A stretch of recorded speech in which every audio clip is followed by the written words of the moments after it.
문재인 대통령은 왜 지방분권을 공약으로 내걸었을까요? 왜 지방자치단체를 지방정부로 부르겠다고 했을까요? 그것은 바로 복지국가를 만들기 위해서입니다. 실질적인 복지는 확실한 지방분권이 됐을 때 가능합니다. 지방자치의 원래 목적이 복지국가 건설입니다. 지방선거가 실시되기도 전인 1987년에 만들어진 우리 헌법에는 형식적인 지방자치가 단 몇 줄로 명시되어 있을 뿐입니다. 복지를 반대하는 세력들은 그 형식적인 내용을 악용하여 지방자치제도를 흔들어 왔습니다. 올 6월 지방선거에는 지방분권이 확실하게 명시된 개헌이 이루어져야 합니다. 그것이 복지국가로 가는 가장 빠른 길입니다. 나오신 분 명정님 안녕하세요. 유명종입니다. 야수님 안녕하세요. 야수입니다. 자 마차님 욕을 해도 사랑스러울 것 같다고 칭찬받은 마차 인사드립니다. 욕 한번 해보세요. 야이 가평 특산물 같은 것들. 가끔씩 그런 생각 많이 해요. 방송이 뭘까? 매스미디어 학을 전공한 사람인데 가끔씩은 이게 혼돈에 빠질 때가 있어요. 이게 뭘까? 이런 일을 하고 있는 사람들 입장에서 보면 이걸 하긴 하더라도 많은 분들에게 들려지지 않는 분들에 비하면 굉장히 행복한 일이고 어쨌건 간에 내가 내 목소리를 내 생각을 전달할 수 있다는 거 굉장히 즐거운 일이잖아요. 네. 근데 아까 제가 월요병 같은 걸 묻는 이유가 오래 하다 보면 그 소중함 자체를 잃어요. 기계적으로 돌아간다고. 그게 어떤 게 많은 건지 모르지만 최소한 몇십만의 분들이 이런 목소리를 꾸준히 기다리고 있다면 우리 입장에서는 한 번쯤은 계속 자기 자신을 이렇게 리마인드 할 필요가 있어요. 초심 관련해서 제가 드리고 싶은 말씀에 정권교체가 딱 됐을 때 어떤 분이 저한테 술 먹고 전화를 하셨어요. 뭐 아주 가까운 분은 아닌데. 그러면서 하시는 말씀이 그러더라고요. 정권교체도 됐는데 이제 팟캐스트는 뭐 해요? 이렇게 물어보더라고. 예. 아 정말 이분 단편적이신 분이구나. 사회가 어느 날 갑자기 5월 10일을 기점으로 리셋 딱 돼가지고 모든 언론이 막 공정 보도하고 막 그러는 게 아니잖아요. 그렇죠. 이게 그 외계인 나오는 영화처럼 번쩍 해가지고 모든 기억을 지우고 그렇지. 새 사람으로 태어나는 게 아니잖아요. 그리고 적폐 세력은 여전히 유효하고 예. 지금 현재도 정부 내에는 적폐 세력이 알게 모르게 엄청 많습니다. 예. 이따가 다른 방송에서 그 비슷한 얘기가 나오겠지만 그래서 제가 최근에 내린 결론이 하나 있습니다. 정권 연장을 시키는 것이 정말 진정한 개혁이겠다. 요거는 그게 결과지만 정권 연장을 시킬 정도가 되면 국민들로부터 개혁 작업이 충분히 박수를 받고 있다고 생각하는 그런 결과물인 거잖아요. 예. 그렇기 때문에 각종 조중동 같은 경우는 여전해요. 조중동은 자기들이 여론 지형상 불리하니까 박근혜를 버리긴 했지. 그렇지만 새로운 누군가를 찾아서 끊임없이 산기슭을 어슬렁거리는 하이에나가 주인이야. 그러면서 MB도 보호해야 되고 또 새로운 누군가를 찾아내야 되고 항상 그런 식으로 예. 자기들의 밥그릇을 완고하게 지키고 있거든요. 근데 우리가 말한 공정방송이 된 지상파나 이런 방송들은 우리 진영을 위해서 싸워주지 않아요. 그건 언론의 역할인 것이 맞아요. 이쪽이건 저쪽이건 잘못된 부분은 비판하다 보면 민심을 제대로 얻지 못한 채 가는 수도 저는 있다고 봐서 팟캐스트의 역할은 정권 연장을 시키고까지이라고 봐요. 정권 연장을 하고 나서도 더 할 일이 있을 것 같은데요. 저건 정말 아니지 하는 것 있잖아요. 그러니까 그 지금 자유한국당을 비롯한 그 개자식들이 하고 있는 정말 말도 안 되는 짓거리들이 함부로 하기에는 눈치 보이는 세상이 되려면 그게 정권 연장이 반드시 필요한 거죠. 그래서 제가 내린 결론은 전 개인적으로 이 채널은 제가 살아있을지 없을지는 장담 못하지만 전 개인적으로는 2023년까지만 방송하려고요. 아직 왜요? 먼 이야기니까 뭐 왜요? 은퇴해야죠. 너무 힘들어요, 솔직히. 2020년에는 원더키디가 나타날 거고 2045년에는 사람이 죽지 않는다는데. 나는 죽고 싶어요. 늙어서 막 몸이 잘 안 되고 그런 거 겪고 싶지는 않고 정말 아름답게 왜 어떤 배우가 그런 말 하지 않았어요? 정말 아름다울 때 죽고 싶다 뭐 이런 거. 제가 효도할게요. 참네. 요즘에 뺀질거린다고 하죠. 알겠어요. 그래도 악플이 안 달리나 보자. 재미있는 뉴스가 하나 떠서 제가 소개를 해드리겠습니다. 문재인 대통령의 딸 문다혜 씨가 정의당 당원이라는 소식. 이거 보고 저는 어쩌면 그렇게 점점점이었어. 뒤에 말을 못 만들겠어. 어쩌면 그렇게 집안까지도 민주주의 방식일까? 저분 좋아요. 다음에 야수님은 어쩌면 그렇게. 아버지를 쏙 닮았을까? 자, 마차님은요? 저도 그렇게 생각했어요. 그리고 멋지다 이 생각. 네. 이거는 이제 상대 비교를 해보면 되지. 이명박 아들 이시영이 민주당에 있다거나 정의당에 있다거나. 아니 비교를 해도 꼭 그딴 것들이랑 꼭 해야겠어요. 아니 그러니까 비교 대상이 없잖아. 지금 박근혜가 자식이 없는 바람에 없다고 누가 그래? 너 고소당하기 싫다. 아니요, 저는 그러니까 있다는 뜻이 아니라 그러니까 누가 있을 수도 있죠. 없다는 이야기를 한 번도 들어본 적이 없어요. 그래서 그렇냐고 물어보는 아니 근데 거예요. 방송은요, 여러분들 사고는 여러분들이 치고 경찰서는 내가 왔다 갔다 하는 부분이 있거든. 고생이 많으십니다. 좀 신중해지길. 고생이 많으십니다. 자, 어쨌든 문다희 씨가 정의당 당원이라는 소식에 굉장히 많은 네티즌들이 문재인 대통령이 좋으니까일 거예요. 좋으니까. 역시 어떤 민주주의적인 어떤 상황에서 자기 소신대로 가는 거지 뭐 이렇게 표현하는 거고, 싫은 사람들은 정반대로 이야기합니다. 다른 나라를 간섭을 못해가지고 정의당 가게 만든다고. 제 아버지가 추구하는 바를 정확하게 이해했다는 뜻이잖아요. 그러니까 어떤 정당이나 어떤 소속이나 이렇게 중요한 게 아니라 바라보는 가치가 뭔지에 대해서는 정확하게 이해했다는 뜻이니까 보기 이쁜 거죠. 문재인 대통령은 철저한 민주주의자이고 절차를 굉장히 중요시 하시는 분이에요.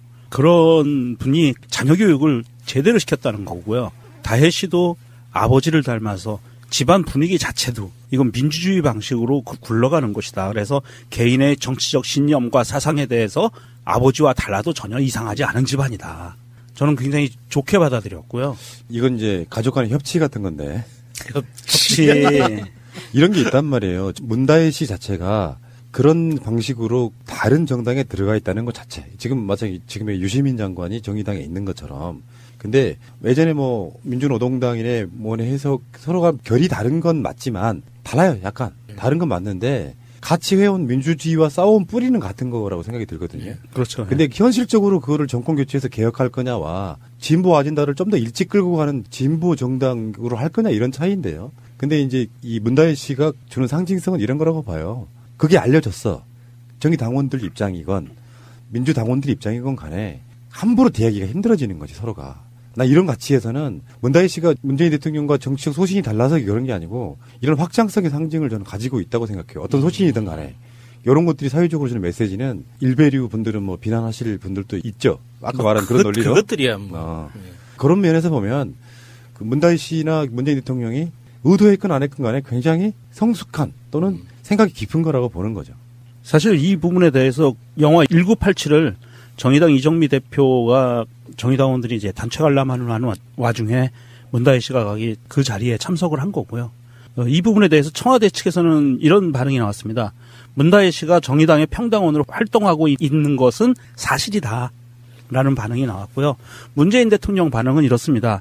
딸은 딸의 삶이 있는 것이고 딸의 정치적 선택에 대해 아버지는 존중한다. 이것이 문재인 대통령의 생각이라고 합니다. 청와대 측에서 나온 반응입니다. 나는 우리 딸내미가 나중에 커서 그런 식의 선택을 하면 적극 저는 밀어줄 거예요. 자유한국당? 확! 설마. 예를 들어서 이게 있잖아요. 아까 말씀드린 것처럼 진보 정당이 기존의 행태가 어땠건 간에 그건 다른 문제라고 봐요. 단점을 찾자면 민주당이건 정의당이건 녹색당이건 다 나는 흑역사는 있다고 봐요. 그런데 그 젊은 사람들이 쉽고 편한 길 있잖아요. 좋은 대학 나와서 사회적 스펙 쌓고 당선 가능한 정당에 들어가서 정치하는 것도 나쁘진 않죠. 그런 인재들이 들어오는 것. 그러나 사실 민주주의의 여러 가지 모습들 중에 대표적인 것 중에 하나가 자치 분권도 있고 다양한 스펙트럼의 정당들이 모여서 자기들의 가치를 실현해 가면서 복지라든지 민주주의를 끌어가는 그런 부분이 있는 것이거든요. 양당제가 아닌 다당제의 개념이 문재인 대통령도 바라는 민주주의 모습 중에 하나라고 봐요. 그런 관점에서 내 딸이 지금 민주당이 아닌 다른 진보류 정당들의 대당은 아니에요. 대당은 아니고 진보 정당들에 가서 아빠 나 이거 한번 해보려고 그러면 난 적극 하라고 할 것 같아요. 그게 단순히 현실 정치에 이렇게 녹아들어서 뭔가 잘 먹고 잘 사는 부분만이 아니라 그런 운동이 필요해요. 그런 운동이 필요하기 때문에 또는 그런 운동들이 있기 때문에 조금이라도 사회는 진보하는 거라고 보거든요. 그러니까 저도 제 조카하고 지금 조카가 올해 고등학교 2학년이 됐는데 조카랑 가끔씩 정치에 대해서 이야기를 해요. 그래서 정치 이야기를 할 때마다 제가 덧붙이는 이야기가 만약에 네가 정당에 가입하고 싶다고 가정할 때 어떤 정당에 가입하고 싶은지를 꼭 한번 생각해 보라고. 그러니까 내가 정당을 지지하거나 어떤 정치 이념을 믿는다, 내 신념이다 이런 확고한 게 없더라도 그러니까 나 스스로를 고민하는 방법 중에 하나로 정당을 사용할 수도 있는 거거든요. 제가 처음에 그런 방식으로 정당에 가입을 했던 거예요. 정치에 대해서 이야기를 많이 하는데 사실 정치적인 견해라는 것 자체가 없었어요. 그래서 정치적 견해를 가지려면은 어떤 곳에 소속이 돼야지 거기서부터 시각이 생기는 거잖아요. 그렇게 정당을 이용을 했던 거거든요. 그래서 저는 사람들이 어떤 뭐 지금 21세기 시민들이 여러 가지 교양을 막 고민하잖아요. 공부하려고. 그 방법 중에 하나로 정당 가입도 굉장히 좋은 방법이라고 생각해요. 그래야지 어떤 자기가 내가 생각하는 정치적이라고 하는 어떤 관념, 나의 정치적 시선이 짬뽕이구나, 뭔가 좀 정제돼 있구나라고 이렇게 스스로 좀 고찰하기 위해서는 어디에 소속될 필요가 있거든요. 그런데 이제 그거는 자유한국당 같은 쓰레기는 아니고. 학교에서부터 저는 지금 우리가 방송으로도 여러 번 했던 건데 노동이라는 교육 과목이 있어야 돼요. 노동도 배우고 네. 정당도 가입해서 자기 어떤 하고 싶은 말 자체 그냥 일반적 시민사회에 들어가서 하는 부분도 있잖아요. NGO도 괜찮고 NGO도 많이 더 발달해야 되고요. 그래서 예전처럼 막 맹목적인 반대 이런 거 말고 합리적으로 시민들과 결합할 수 있는 그런 부분 그리고 정당들이 자기들 아젠다로 이렇게 이야기할 수 있고 그런 정당들이 최소 원내가 돼가지고 다양한 목소리가 나올 수 있고 그런 시대는 어느 날 갑자기 되는 게 아니에요. 지금부터 그쪽 한쪽 방향에서는 그런 준비들을 하나하나씩 해나가야 된다고 보는 것이거든요. 자, 어쨌건 문다희 씨의 신선한 어떤 분들한테는 이게 쇼킹할 수도 있는데 어쩌면 이게 당연한 걸 수도 있죠. 문재인 대통령의 성향이나 스타일로 보면 뭐 이게 아까 제가 말씀드렸잖아요. 이명박이가 막 시영아 너 민주당에 갔다며 이런 상황은 아닌 거 아니에요. 자, 문재인 대통령의 리얼미터 지지율은 이제 60%대를 회복했네요. 60.8%. 갤럽은 아직 뭐 60으로 떨어진 적은 없고요.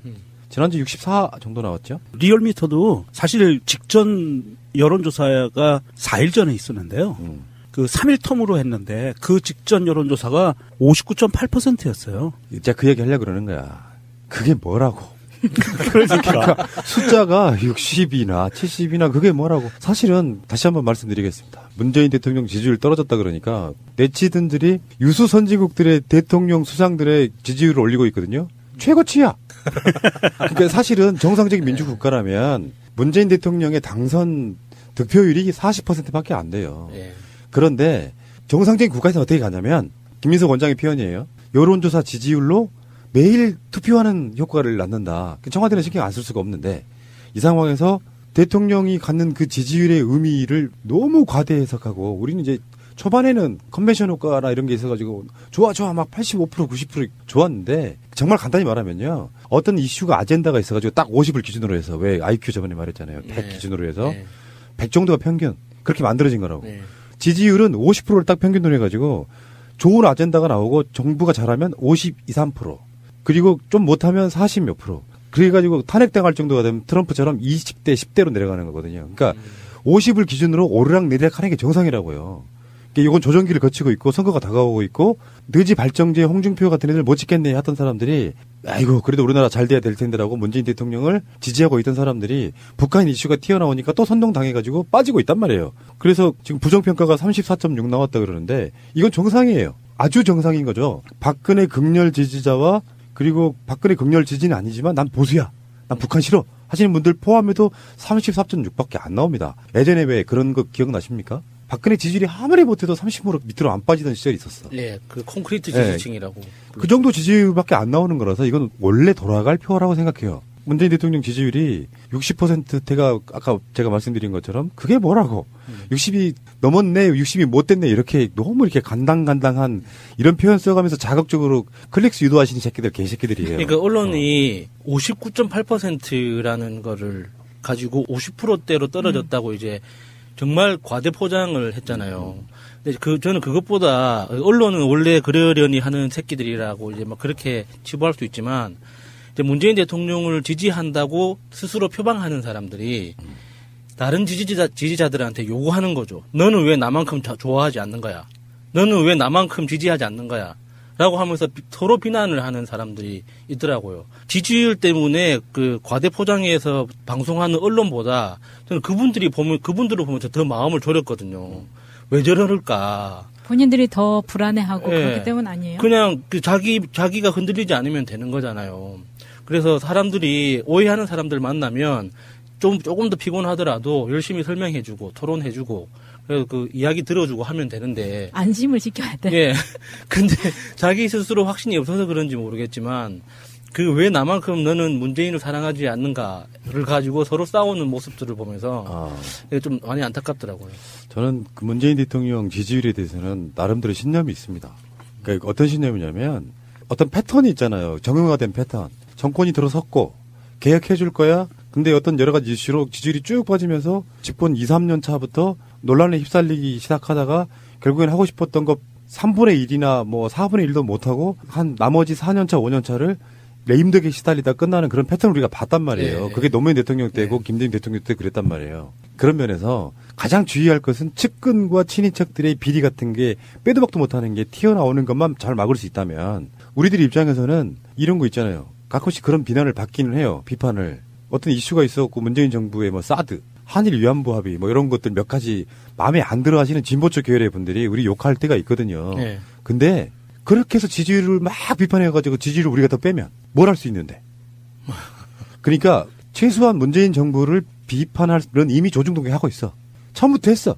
그러면 언제까지는 비판을 참아줘야 되냐면은 최소 개혁할 수 있는 시점에 민주당 과반 의석 정도는 돼야 그때서야 비판이라는 걸 할 수 있다고 봐요. 아직도 기울어진 운동장에서 국회는 완전히 어떻게 소수잖아요. 다수는 아니니까. 네. 소수 여당이 있는 상태에서 우리마저도 지지율을 빼. 막 사드 뭐 그렇게 하면 안 된다고 위안부 합의도 그렇게 하면 안 된다 이런 식으로 빼. 그렇게 해서 뭐가 얻어지는데요. 그러니까 속으로 비판할 마음이 없거나 생각이 없어서 그러는 게 아니고 지지율을 이렇게 부양해주는 역할을 하고 싶다는 거예요. 잘못하는 부분은 티끌 같은 건데 정말 중요한 부분은 차라리 안 하는 게 낫고 가장 큰 줄기만 잡아가면서 지지율을 이건 부동산도 아니지만 부양을 해주면서 안정적으로 계획을 할 수 있게 해주는 거는 현재 솔직히 말씀드리면 지지율 정치예요. 국회가 저러고 있잖아요. 그러니까 지지율이 여론조사가 맨날 나오면 홍준표는 그거 조작이라고 하고 안 민다 그러지만 국민들도 같이 보고 있잖아요. 문재인 정부 지지율을. 지지율이 올라가면 심리적으로 상승 효과가 생겨요. 내가 지지율을 철회해서 미안한데 빠졌네. 근데 그런 게 아니었네. 실제로 무슨 뭐 미래형 화재는 홍준표 의원의 잘못이 크네. 뭐 이런 식의 어떤 생각을 바꿔가면서 계속 부양해 주는 거거든요. 그래서 결론 문재인 대통령 지지율은 개혁을 하기 위해서 떨어지면 안 된다. 우리는 그걸 막고 싶다. 하락하는 걸. 그런 거예요. 사실 이번 문재인 대통령의 최근 지지율이 이전에 1월 중순까지만 해도 70%대였다가 60%대로 내려오고 또 뭐 이 사람들 얘기대로 59.8%까지도 내려왔었는데 사실 이 부분에서는 기존의 언론들의 그 기사 탓이 굉장히 크다고 봐요. 그 기사들이 대부분 남북 단일팀에 대한 부정적인 여론을 불러일으키는 기사들이 굉장히 많았거든요.